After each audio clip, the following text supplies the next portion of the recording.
U.S. pledges change of focus to boost ties.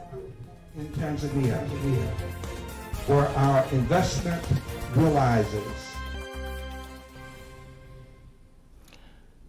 Good evening, I'm Agnes Tuniga. You can also follow us live on our YouTube channel, TBC Online, and also get all the latest news through our Instagram, Facebook, and Twitter pages at TBC Online.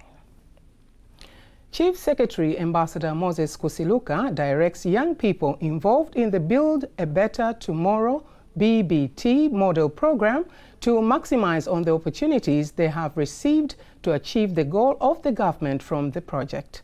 Ambassador Kusiluka made the directive in Mbeya during his visit to the Sanani Agriculture Fair.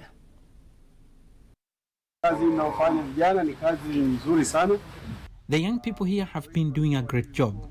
I congratulate you all. President Samia would like to see more of this good work. I've truly witnessed the good work being done here. You should continue to utilize this opportunity given to you. On the other hand, Permanent Secretary, Ministry of Livestock and Fisheries, Professor Riziki Shemdoe, says the ministry has set up a special program for the young people after completing their training. What we plan to do is to make sure that they utilize the capital they have gained through this project to establish other projects after the end of this one. We shall establish special plots and rent them for 5 years. We believe after 5 years they will be well off financial and they can stand on their own. One of the beneficiaries of the program and a trainer acknowledged that the program will upskill young people to take the right step.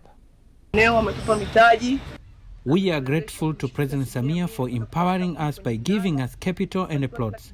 We have also been provided with 10 cows to each of us. In total, there are 2,400 cows. We have acquired 74 million Tanzania shillings in profit.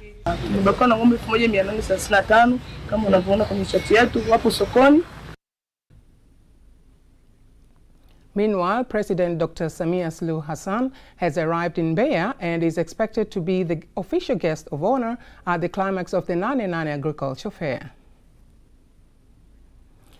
The Vice President, Dr. Philip Mpango, has instructed all councils in the country to allocate areas special for young people for productive activities, have a data system, and connect them with institutions that offer opportunities for the group so that they thrive economically. Here's the report by Milka Andrew, read by Teddy Mparanyanga. It is a two-day conference that brings together more than 3,000 young people from the Dodoma region, targeting to explore employment opportunities, identify challenges that exist for the group, and find relevant solutions. The official guest of honor is the Vice President, Dr. Philip Mpango. Some of the government leaders at the conference outlined the main reasons for organizing the conference. Lengo la kongamano hili ni wakutanisha vijana hawa, kuwaeleza mipango au fursa ya serikali iliyopo juu ya vijana. The aim of this conference is to bring these youth together and to explain to them the plans and opportunities within the government for the youth. To tell them about the employment opportunities that are available, either to employ or to be employed. But also note the challenges that are present in the Dodoma region and together to discuss the ways to solve those challenges. Honorable Vice President, we are expecting that after this two-day conference that will take place on the 7th and 8th, today and tomorrow, we will leave with a way forward on how we should eliminate the challenges or the issue of unemployment to the youth and the issue of moral decay against the youth. Now the Vice President, Dr. Philip Mpango, gives instructions to all councils in the country. Leo nataka nijielekeze zaidi kwenye halmashauri. Today I want to focus more on the council, and I would like them to consider the following. One is to unite young people in production that will help to provide solutions to their challenges, especially access to capital, documents for plots and farms for crops or livestock, markets, formalization of business, law and business and production.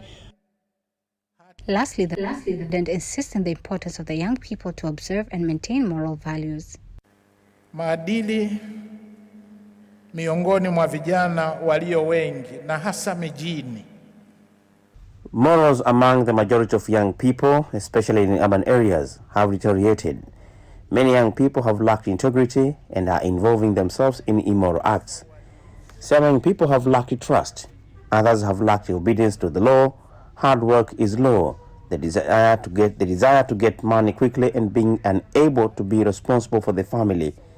This is a problem that if we don't deal with it, then it will have an impact on the nation. The American ambassador to Tanzania, Michael Battle, says it is high time that the United States shifts its focus to further thrive the lives of individual Tanzanians by putting more emphasis on the production processes of products from Tanzanian natural resources. He made the remarks during an event to mark 25th anniversary of the 1998 American Embassy bomb blast carried out by Al-Qaeda. My colleague Nasa Kingo attended the anniversary and has prepared the following report. Today marks 25 years since the simultaneous Al-Qaeda terrorist attacks that occurred at the American Embassy in the city of Dar es Salaam in Tanzania and in Nairobi, Kenya, killing 224 innocent Americans and Africans and wounded other 4,500 people. The American ambassador to Tanzania, His Excellency Michael Battle, says the American government remains resolute to combat terrorism, insisting it is time the United States changes its focus in Tanzania for the benefit of Tanzanians. We must move to a point in Tanzania where our investment realizes in-country mineral processing of Tanzania's sovereign resources. The focus of the future should be that resources are not just mined in Tanzania, but that value-added productivity is created in Tanzania, where resources are mined and made in Tanzania. The resources are not just extracted and exported, but where they are extracted, processed, and refined in Tanzania. On the other hand, the Deputy Permanent Secretary of the Ministry of Home Affairs, Dr. Maduhu Kazi, says Tanzanian government has taken various initiatives and has enacted various laws to prevent similar terrorist attacks, and furthermore calls on the American government and the international community to work together with Tanzania to prevent and combat any act of terrorism. We've been witnessing the mutating nature of terrorism, like radicalization and extremism, which therefore calls for regional and international joint concerted efforts in combating this menace. No country or organization alone can fight this scourge, but with the joint efforts by the general public, the embassies, with the governments, to leverage the cross-cutting resources and expertise in the fight against the virus.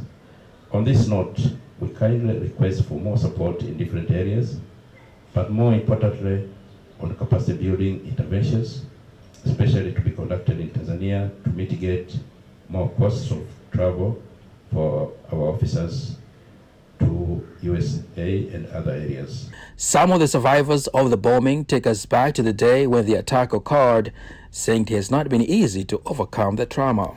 We don't know if the bomb was inside that lorry or it was thrown. Everything was destroyed, the man and the lorry. That means nothing was left except for dusty. Even the body wasn't identifiable. Most of the people who died were those who were outside, but I think the people who built that embassy building built a very strong house, because all the neighboring houses got cracks and a large number of things were destroyed. When I arrived there, we found the place was on fire. My boss told me to enter inside and help the victims. When I was leaving in the morning, there are some security guards that I had talked to, and one of them was a young girl called Mtendeje. I bid her goodbye, and when I came back, I saw that the area was already destroyed by the bomb. It really hurt me. I'm now recovering. The size of the Dar es Salaam bomb was similar to the bomb in Nairobi, but the presence of an embassy water tanker which blocked the entrance greatly reduced the loss of life on the Tanzanian side. This is where the American embassy was in the early hours of 7th of August in 1998. A huge explosion occurred just outside where the embassy was. Currently, the place is being occupied by the Tanzania Tourist Board. That's where their offices are. It is along Al Hassan Mwinyi Road near the French embassy. The explosion was so huge that it could be felt miles away here in Dar es Salaam. It killed about 12 people and injured other 85. And now, 25 years later, the American government and Tanzanian government marking 25 years of this one of the biggest disasters in East Africa. Nasa Kingu, TBC News. Thank you very much, Nasa Kingu, for that well-detailed report. The Minister of Foreign Affairs and East African Cooperation, Dr. Stergomena Tax, says United Nations Children's Fund, UNICEF, plays a crucial role to support the government by promoting and protecting children's rights. Faida Ngaga has more details.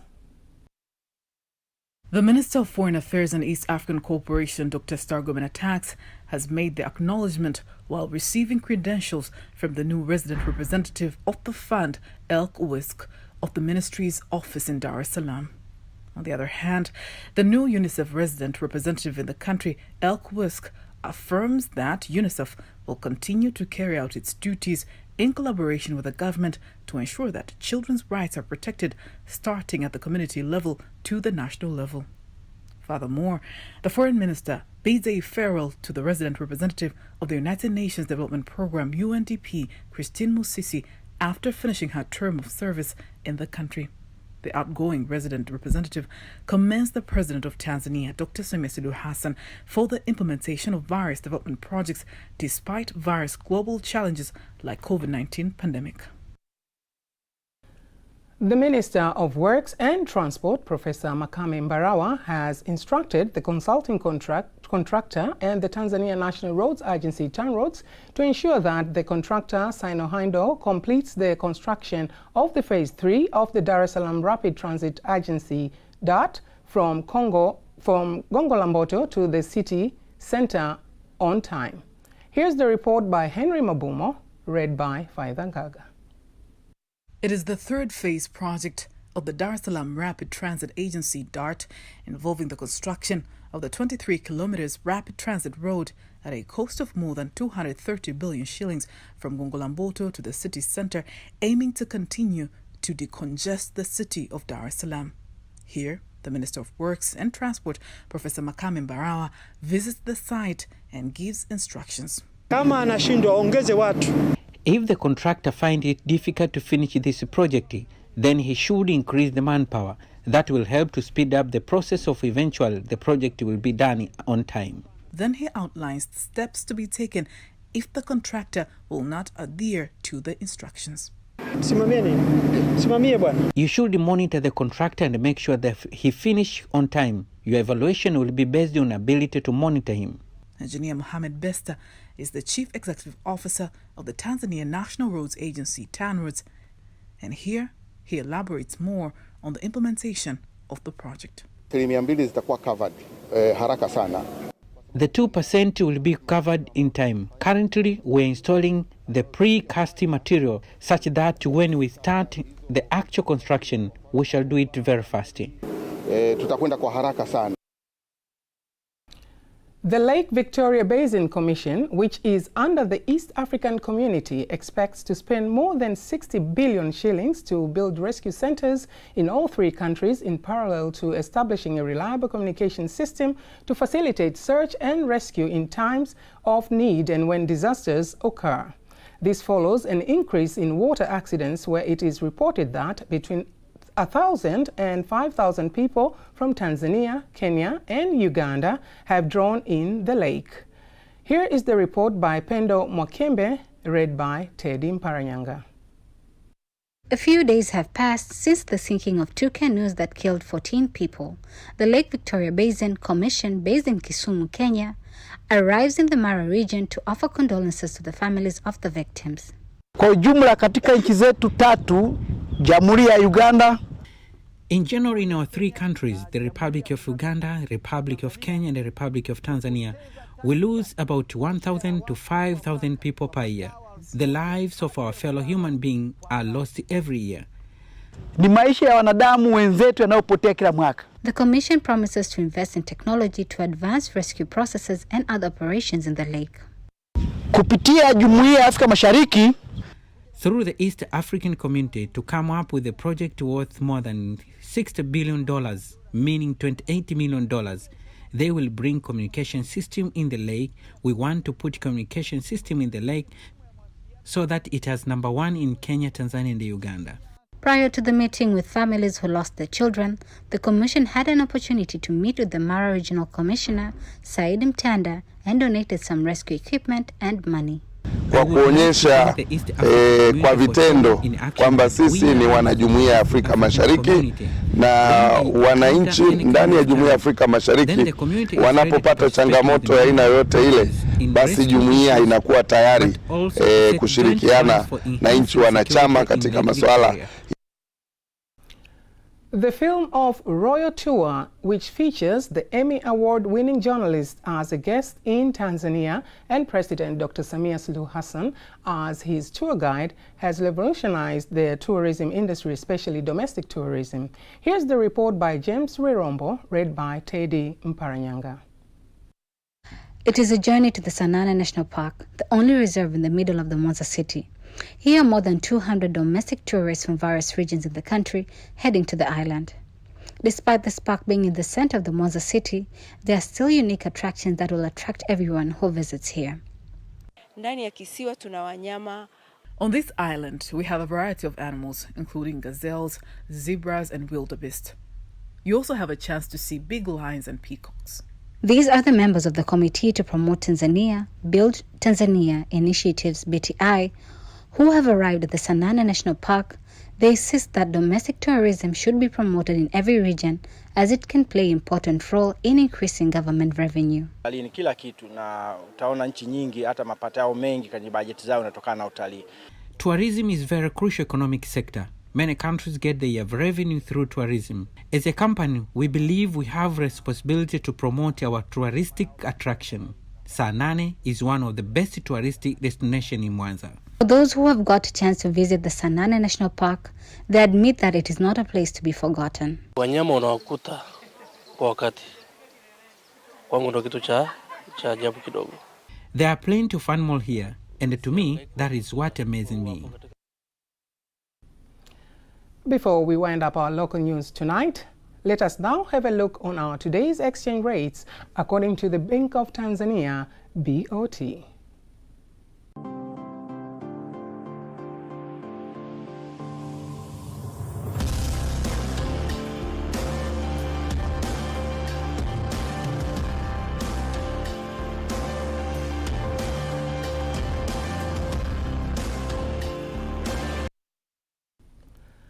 Don't miss TBC News every weekday to know all the latest in exchange rates. Time now for all the latest in international news.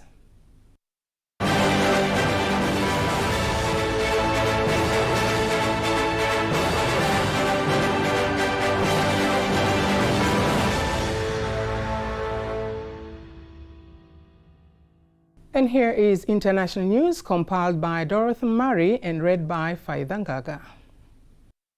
Niger's coup leaders have closed the country's airspace until further notice, citing the threat of military intervention from their neighbors. A junta spokesman says Niger's armed forces are ready to defend the country. The Economic Community of West African States, ECOWAS, has earlier warned it could use force if President Mohamed Bazoum was not reinstated by Sunday. Bazoum was detained on the 26th of July, and General Abdurrahmane Chiani, commander of the Presidential Guard, later proclaimed himself the new leader. Yesterday, thousands of supporters of the coup rallied at a stadium in Niger's capital, Niamey. The committee in charge of overseeing the referendum in the Central African Republic says an overwhelming majority approved the changes to the constitution. And announcing provisional results, the committee says over 95% of the votes have been counted. The proposed law abolishes the presidential two-term limit and extends the term in office from 5 to 7 years. It also bans politicians with dual citizenship from running for president. Under the proposed changes, there will be an office of the Vice President to be appointed by the President. A minibus plunged into a ravine in Morocco on Sunday, killing all 24 people on board. Local authorities say the passengers were traveling a mountainous route to a weekly market in the town of Demnate in the central province of Azilal when the minibus overturned on a bend. Reports say an investigation has begun. That was international news. Sports news is up next.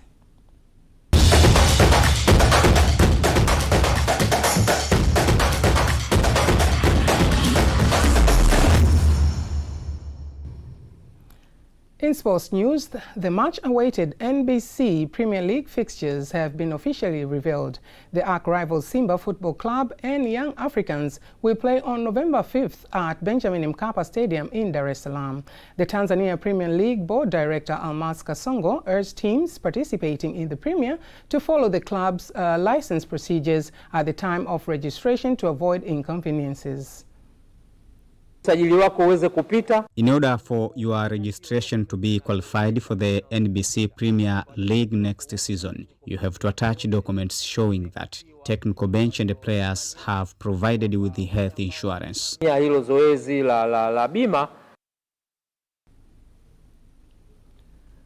NBC Premier League for the 2023-2024 season is expected to kick off on August 15th, 2023 and end on May 29th, 2024. Tanzania artists have been asked to use their talents to produce songs that adhere to the traditions and customs of Tanzanians. Representing the Minister of Culture, Arts and Sports, Dr. Pindi Chana, during the launch of songs that carry the message of congratulating the President, the Executive Secretary of the National Arts Council, Kedmon Mapana, says that artists are the reflection of the society, so their music should support the government in advocating for moral standards. Sanani kazi. Artsy is a job and employment like any other jobs. And to prove that, in 2022, the sector has grown and contributed to the national economy by 19%. So it has to be developed.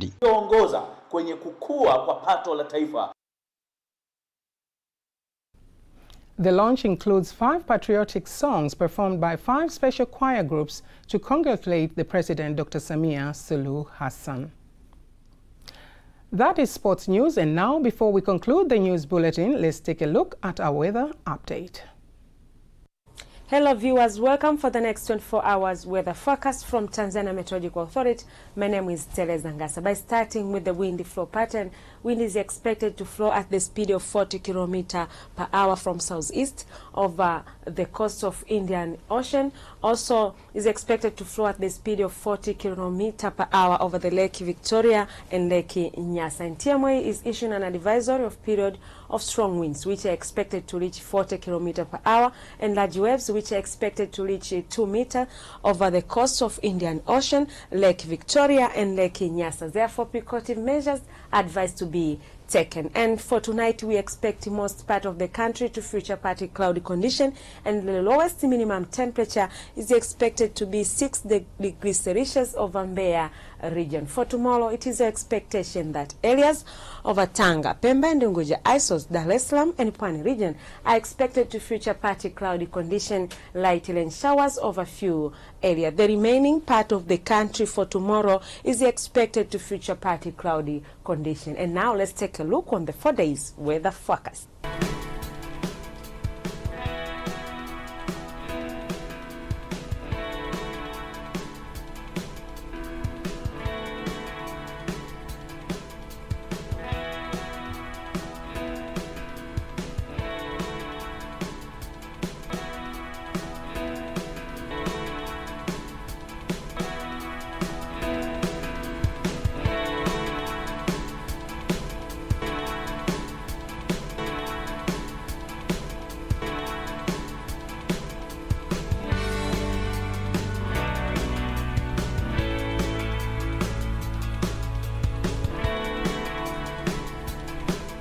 Thank you for joining us. Bye-bye.